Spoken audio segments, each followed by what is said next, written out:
Hey, what up, yo, what people, up? man? Hey, Wake Up Woodward. You already know. We got the Cade Crusader shirt on, the Pistons hat on, and the victory shades. Because the Detroit Pistons, Flannel Sam, 114-113 victory over the Kings. That 3-0 on this to start this West Coast road trip. They've won 4 of their last 5, 13-12 in their last 25 games. They've moved up a spot in this playoff postseason position right now. Man. And you know what, man? I'm going to just say this real quick. Cade Cunningham, All-Star. Malik Beasley, 3-point shooting contest. Jaden Ivy skills competition. Ron Holland, Rising Stars Challenge. Get these Detroit Pistons to All-Star Weekend.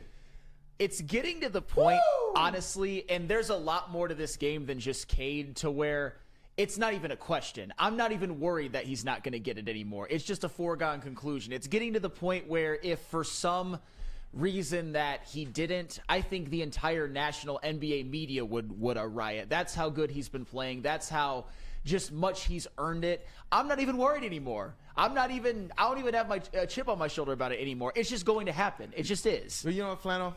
It's the holiday season, and I brought some stats as a gift for you. Yay! My favorite. But, y'all, welcome to Wake Up Woodward. Thank you guys for choosing to kick off the day with the Woo Crew. Chat family, as always, you guys are the most important part of this entire thing. So go ahead and smash that like button. Let's run those lights up. Holiday season, Pistons winning.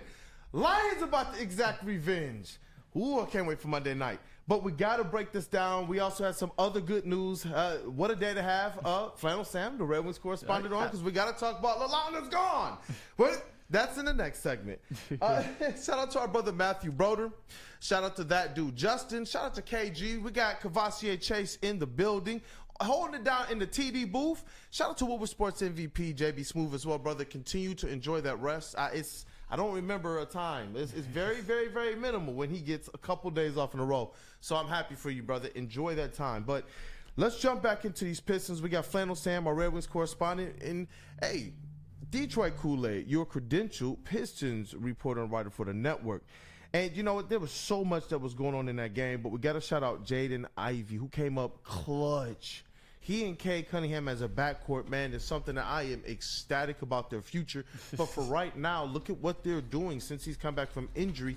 They've definitely, both of them have put up some good stats. Both of them averaging about 40-plus combined as a backcourt. And the assist numbers and the rebound numbers are off the charts there as well. And Jaden Ivy to get not just that game-winning and 1-3, but also the layup to set up that opportunity. It was awesome to see from this young team who – you saw them have some issues in late game situations to start the season, but as of late, they have found a way to actually overcome. Not just with Cade Cunningham, but other people as well, like Malik Beasley, Jaden Ivy. Yeah, and Sacramento, they're a team that isn't playing very well, but they're a talented team. They've got guys like De'Aaron Fox and DeMar DeRozan, Keegan Murray, Malik Monk. This is a talented squad, and they got up on the Pistons at halftime by 15, at the end of the third quarter by 14. And it says a lot about this young, growing Pistons team with a couple of nice veterans sprinkled on in, that they didn't quit, that they were able to mount that comeback. And as you said, Kool-Aid, how many times at the beginning of the year did they seem to struggle in those fourth quarter situation? It probably cost them some games early on in the season, but they're making up for it. They're making a comeback when it was 15, when they were 15 down at the half. I'm not going to lie, I thought it was probably over. And not that because I didn't believe in them, but because it's a heck of a task. But you saw Cade Cunningham make another all-star statement. You saw Malik Beasley. He's my sixth man of the year. Man. I don't care if he's not going to win it. He's my sixth man of the year. And Jaden Ivy, man, with the 4-point play game winner. Are you kidding me? Are you kidding me, bro? Are you kidding? Bro! Yes. Dog, I'm pumped up because we sat here and we told you guys about a month and a half ago, you can rewind the tapes to buy in then. We said, buy in. This team is exciting. They're doing some things you can just tell. This squad's different, and JB Bickerstaff, as well as the work that Trajan Langdon and Cole have done, it's put this Pistons team just a step ahead. And somebody said we titled one of our Woodward Pistons segments, Detroit Pistons are for real. And they're like, they for real and they still under 500?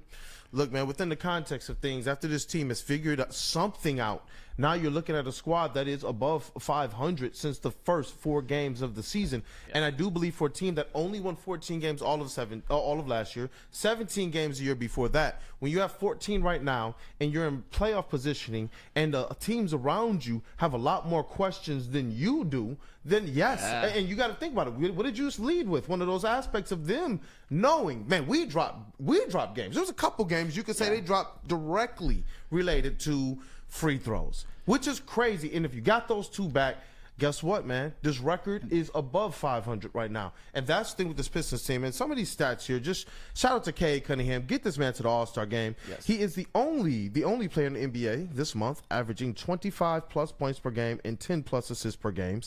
25.7 points, 6.3 rebounds, 11.2 assists per game for Cade Cunningham. And you know what? Am I the only one that's a fan of like sideline JB Bickerstaff? No, like it's a complete vibe. Like, of course, like my gosh, like to see somebody fighting for his guys, to see somebody challenging calls, to see somebody like being at the games and being able to hear his voice a little bit better than you might on the broadcast. It's like you hear him. And some of the stuff that leaks through, like they were playing the Lakers and AD did that whole and Malik Beasley was like, it ain't just you don't get a foul, just you go Yeah. Do you hear the other guys? Do you know whose voice is the loudest? Jamie Bickerstaff was like, that's soft. That's soft. I was like, you know what? Dog, coach, let's go. And these players are picking up on that type of stuff, and it's resonating. And one of the things people said was they talked about, well, can he make the English who have very, very high IQ basketball minds, offensively especially. You look at Kevin Burleson, you go and you tap around, and people will tell you, no, that dude's basketball mind, he's on, I've heard someone say genius level. But obviously you got to go through the ranks, and that's what he's doing right now. At the high school level, he did pretty good, and at the pro level, he's been doing pretty good as well. And just kind of talking to some of the players and asking, Kevin Burleson he's one of those guys making an impact. Luke Walton is making an impact, and JB Bickerstaff making an impact for these Detroit Pistons, man. And just to put this in context, as you talk about the halftime lead, the Kings led 75-57 with 8:49 left in the third, 93-77 with 10:44 left in the third, but the Pistons closed the game the last 5:30 on a 24-13 run, started by Cade Cunningham 3 and capped by Jaden Ivy and 1-3 to win the game. You love to see it. You love that big comeback towards the end of the game. I believe they were even down by 10 with like a little bit over 3 minutes left as well. It's incredible the way that they were able to win that game. And one thing that I liked, and I know we universally will love this one. Did you see how many free throws Cade Cunningham shot? Talk to me. 12. To me. Is he getting them? Is he getting the calls now? Is he getting that star treatment now? I'm not gonna hold my breath just quite yet, but I told you at the beginning of this show that it's getting to the point where Cade Cunningham being an all-star or not is not even a question. I'm not worried. I think it's a foregone conclusion. And the way that he's been playing, the way that just with winning player of the week, with putting up those insane stats in the month of December, he's taken his game to an even greater level. And now the Pistons, they're winning. I get it. They're still 14-17, but I didn't even think about this. They're at 14 wins, and it's not even 2025. And last year they had 14 total wins the whole season. That's a very nice symbolic thing that just happened. Get the 14 wins before 2025. And it's like, look, shout out to Jaden Ivy, his last 5 games, because I think the rumors of his demise were greatly exaggerated. Even before this game, Jaden Ivy has averaged 16.6 points per game, 4.8 rebounds, 3.2 assists in his last 5 games. He's just doing what he's supposed to be doing. That's about what you want next to a guy like a Cade Cunningham. A guy that can he get you 20? Yes, he can get you 20. He's not crying for any more looks. He will take them if they're there. He's that fire and ice, that downhill action and energy that we needed next to Cade. We're seeing him do that. That was one of the shots he hit before the and 1-3. Several times in the fourth quarter. Downhill action with Jaden Ivy off of Cade Cunningham, pick and roll, right? The screener gets some type of extra help. They try to trap Cade. He passes over to Cade and Ivy, who's at the top of the key and has a clear lane because the defender is trailing him now. That play works like butter. The fact that J.B. Bickerstaff is putting him in position to be able to utilize that down the stretch was brilliant because then as the Kings, you have to think and measure against your aggressiveness. Do you want to put him at the lane or do you let it go and you live to play another game, another play because you're already leading? It was perfect. He put the pressure on the Kings, and honestly, he broke them. You listen to the Kings, you listen to the coach, and you listen to De'Aaron Fox after the game, and it's just like, you know what? I think that they were a little bit perturbed. That one knocked them off course. And Kiazi, I see you. He says, I'm happy for Kool-Aid. He's really stuck with this team, even when they were super trash. Way to hang in there. And I'm telling you, there's a whole lot of people here, like Flannel too, who stuck in there while this team was trash. But you're right, man, like covering this squad the last 4 years, going to the games and being consistent and knowing that you see something there, but that they hadn't quite uncovered it. It was depressing for those players, those young players. Like now to see them in this position with J.B. Bickerstaff and the swag that guys like Tim Hardaway and Beasley have brought to this squad and just Cade absolutely balling. This right here is the start of something. I'm going to tell you guys again. Buy in to these Detroit Pistons. They're looking to either buy to help themselves or get draft picks while they're still climbing up the Eastern Conference charts. That's a great position to be in. Not few teams find themselves in that position. When they're very rebuilding. Few teams. Yeah, very few teams. And you know what? It's funny that you said that the Sacramento Kings they were perturbed at the end of the game and with how they were. Obviously, they should be. They came back on. They probably feel like they let one slip away. But the Sacramento Kings, it's funny how, and this isn't a Kings hate segment. It's just funny how things work. Just as quickly ago as last year or the year before, they were really like a hot upcoming team. They took the Golden State Warriors to 7 in the playoffs. Yep. And this year, with a healthy De'Aaron Fox, with a healthy Sabonis, although he didn't play last night, and the addition of DeMar DeRozan, their ascension went from there to there very, very quickly. And the Detroit Pistons went from 50 feet of crap and below that to you just love to see it. You love to see it. You do. And there's some super chats here we got to call out. Jerry Alexander, $4.99 super chat. The 2024 Detroit Pistons starting to look like the 2024 Detroit Tigers. Dante 151, $1.99 super chat. The Cavs letting Bickerstaff go was a mistake. I mean, the Cavs are doing pretty good, but it's going to be interesting to see what happens around playoff time for them. Dante 151, another $4.99 super chat. The NFL needs to ban the Seahawks and the Bears from Thursday night games. Yeah. That sucked booty cheeks. Yeah. Also, what is wrong with the microphones? Go live. But if this is a team that can continue to kind of match up with these other squads that are going to be playoff caliber or at least have some decent talent on them, then do you just bide your time this year and see where they land and just accrue those picks and then put yourself in a position with cap space, especially in a couple years, a year or two from now, cap space, multiple first-round draft picks. Think about the players they will be able to be once Tobias Harris's contract comes off the books. That is the $1 million question, because we're seeing with this team, and shout out Stick, by the way, you're seeing Cade Cunningham and Jaden Ivy, at least on this West Coast trip, really blossom as a backcourt together. They've both played so well. Jaden Ivy has been hyper efficient, and you saw obviously what he did, hitting the game-winning 4-point play. You see someone like Malik Beasley, who has exceeded my expectations. I knew that he was going to be a three-point marksman. I knew that he was going to be a guy who would fit well with Cade. But when I say that he's my sixth man of the year, that's not an insane take, because he has been so well, because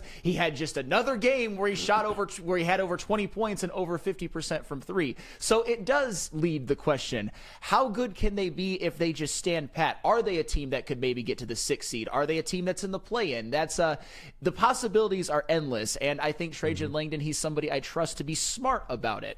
And it's that their team hasn't peaked yet. And you can say, well, other teams haven't peaked yet. Yeah, there's some teams like Milwaukee who are going to get it together. There's some teams like Philly who have the talent to get it together. But the other teams out there, they're not trying to peak. Minnesota, you look at Miami, and I know that there's some tug-of-war going on there, possibly between Jimmy Butler's agent and Pat Riley. And so I don't know how that's going to work out for their locker room. Generally, they pride and they are thriving on the fact that everything is in harmony and that Pat Riley and Spo's voices are the ones that carry and that the leaders carry out their voices.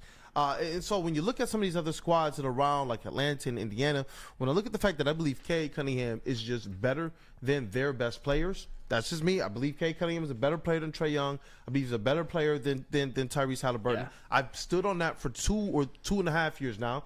And a lot of y'all, like Weezy D313, some people might have been in that chat. So remember, said, bro, that's a wild statement. Not quite. Just like I get where Cage is coming from when he talks about Cade and Grant Hill. When you just look at the player from the sheer just matter of talent, it's like, wow. But this is other thing that needs to be called out before we get into the next segment. Jalen Duren, 2 blocks, 2 steals. That's all I need from Weezy D313. He did finish the game, 13 points, 10 rebounds, 2 blocks, 2 steals. And just 2 personal fouls on the night, 3 or 4 from the line and 5 of 8 from the field. And you know what? That needs to be a baseline. That needs to be a baseline for Jalen Duren. I feel like that needs to be something where we can count on him to be a 13-10, 15-9 type of guy, and you're going to go out there and get us at least 2.5 stocks per game, which is what over the last 25 games, Cade is averaging 2.5 plus stocks per game. You need that from Duren. And I think with Jalen Duren, we can all acknowledge that he played well last night, and he did his job.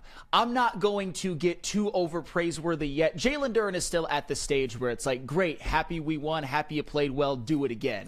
If you're somebody like Cade and Ivy, I think this is a day where it can be a bit of a love fest. Obviously, with Cade Cunningham, that goes without saying. He's going to be our all-star. But Jalen Duren, he needs some consistency. He hasn't had it yet. I would love to see him by the end of the season at least average a double-double and at least 2 stocks. I mean, 2 stocks is actually on the low end. That's on the low end, but at least 2. And you know what? Just to back you up further on that point, with the consistency aspect of Jaden Ivy and just overall character that he's showing to have overcome whatever Monty tried to do to him, well, he showed during the last 15 games of last season this type of improvement was here to stay. And so when he started the season, looking that same way, it was like dope. When they remember, there was a couple little injuries that happened to him, and he played through some of them. Sometimes he would sit a game, then play through them, and it did mess with his efficiency a little bit. When he decided to sit out for a couple games, and you saw the Pistons, there was somewhere they looked okay in them, somewhere they didn't look okay.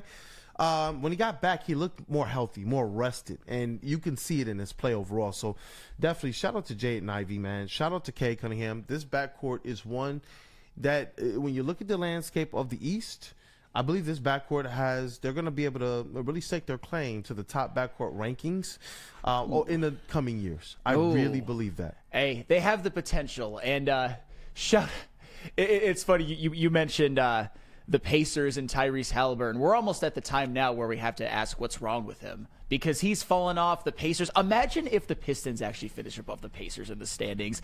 I think I would this desk would be moving without my hands. I would just say that's just another one of those feathers in the cap that would be really, really sweet. Right now, this is how the standings are. Pistons are 14-17, Indiana's 15-16. Indiana's 8th, Pistons are 9th. And just to put a little perspective in this, right? The Pistons are literally sitting just outside the traditional, the old time playoff spots when it was 1 through 8. So it's like, this is an incredible leap for them. I don't want to understate that right now.